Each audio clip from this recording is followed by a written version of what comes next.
Good morning, everyone. Today, I just really wanted to speak to B12. I think it's an important topic that maybe someone new to the plant-based world doesn't quite understand. And maybe those of you who are strictly eating a plant-based diet don't do the due diligence that maybe you should when it comes to this really important nutrient that can be a problem on a plant-based diet. So the reason I wanted to speak to this is I'm doing a workshop all about labs, what labs are needed just in general health, also labs that maybe you should be paying attention to on a plant-based diet and why. And then I'm also offering opportunities for those in the audience to ask questions if they have their own labs available, and we'll do the best I can to provide some guidance. That is found at drmarbus.com, and click up on workshop and you'll see it's essential labs for plant-based eaters. But today I want to speak to B12. And, I'm sure many of you have heard that B12 can be found in animal products, but animals don't create it. Plants don't create it. B12 is actually created by bacteria. And we actually do have bacteria in our gut that make B12, but it's beyond the point of absorption. And so that's why it's important that we have dietary sources of B12. And sometimes people go, well, sometimes I take a B12 supplement. Many times I forget, and it may actually be contributing to some symptoms, maybe fatigue or some other things that you just can't quite put your finger on. I had a recent patient who had been plant-based for several years and had not been supplementing and had all the telltale signs of significant B12 deficiency.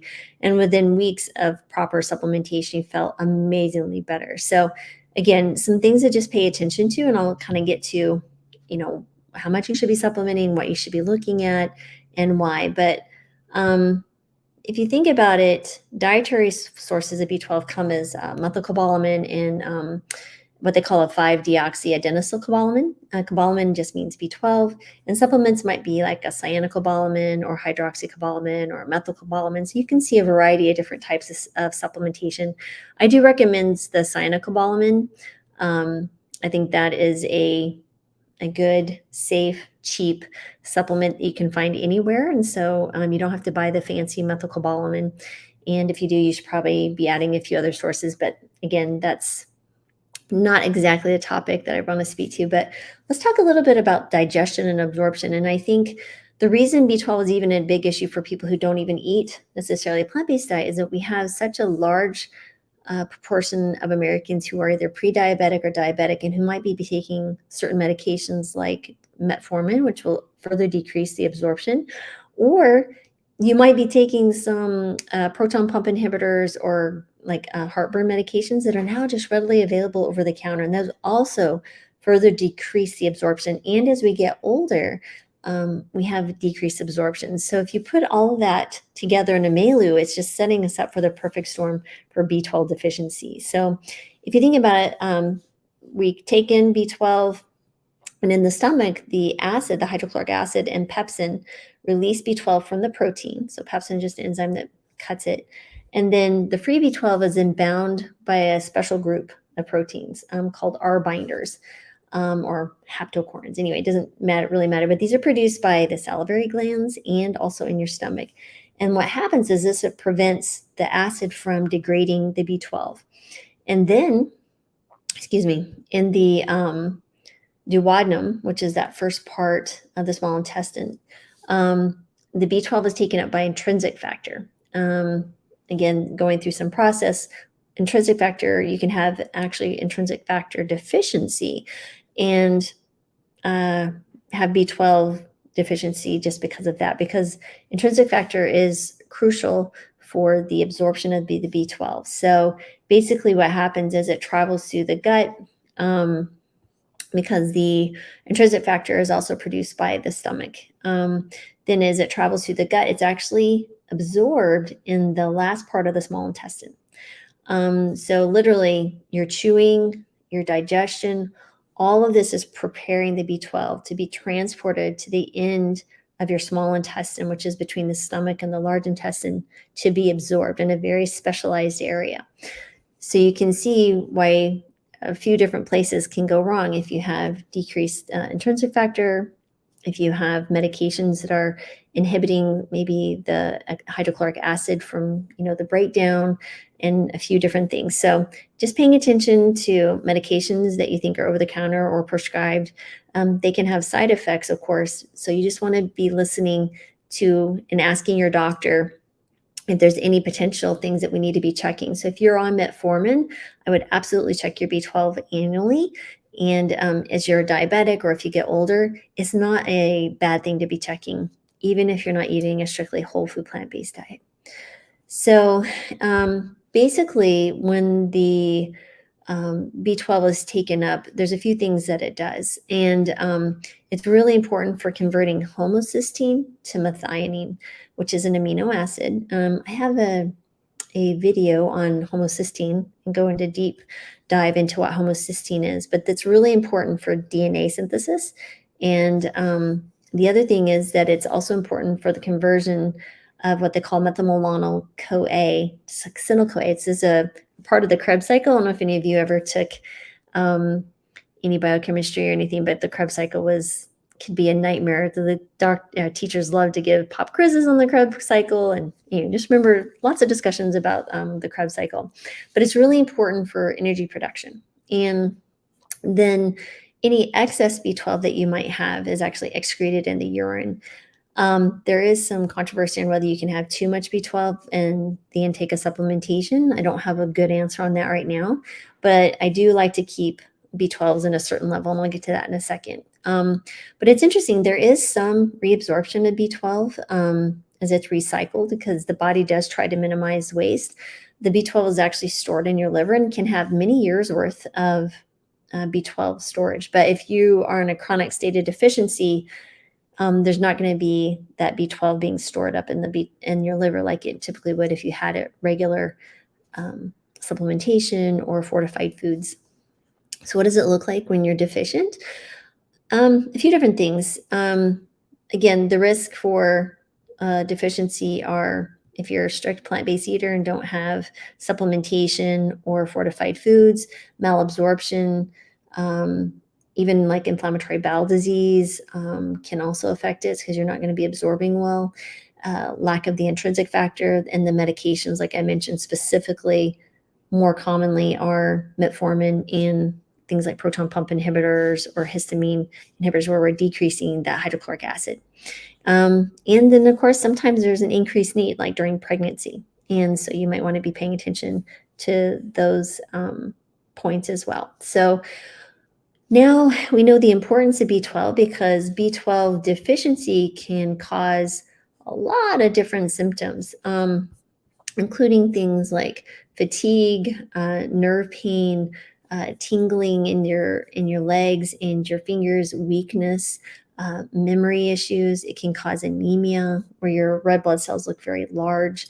So again, just some very important things to be paying attention to. If you're having some unusual symptoms, it's important to ask your doctor if they're not aware that, one, that you're eating a plant-based diet, or that you aren't supplementing with B12. You need to ask them specifically, can you measure my B12? And if they don't, I would ask someone, find another doctor who will, or there may be some blood tests that you can order online or through like Quest or somewhere, some other labs that will do it without a doctor's order.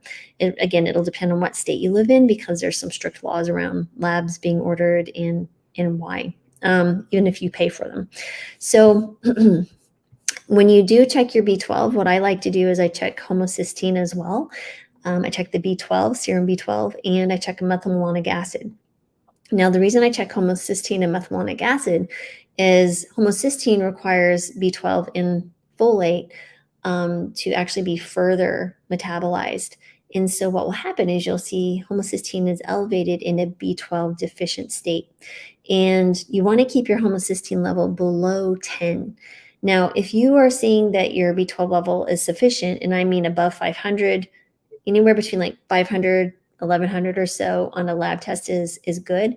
Now you'll see there's a low normal value on B12, probably anywhere between 200, 250 to 1200, 1100 on your blood test. What I've seen over 2 decades of practicing is there are some people who will have symptoms of B12 deficiency in a lower state or in a below 500. So just something to be mindful of. So hence I try to keep people above 500, and I very rarely, I don't even think I've ever seen someone with B12 deficient symptoms above 500. No. So if you're seeing that your homocysteine is elevated and your B12 level is above 500, there's something else going on. But the reason we want to speak to the homocysteine is that an elevated homocysteine can increase risk of cardiac disease, heart disease, stroke, different things like that. And again, I go into that deeper into that other video. Now, the methylmalonic acid is in the same boat as homocysteine. It requires B12 to be further metabolized, and it will be elevated. Some people also ask me, can I have too low of methylmalonic acid? Not that I'm aware of in any research that has shown that it's a problem if it's too low or lower than quote unquote the normal reference range. So B12 above 500, try to keep it below 1100, and homocysteine less than 10, methylmalonic acid within the normal range. How much supplementation does that require? Now, you'll hear differing opinions about this, but this is just my anecdotal. I don't know of any research or having gone into research about why and how much you need.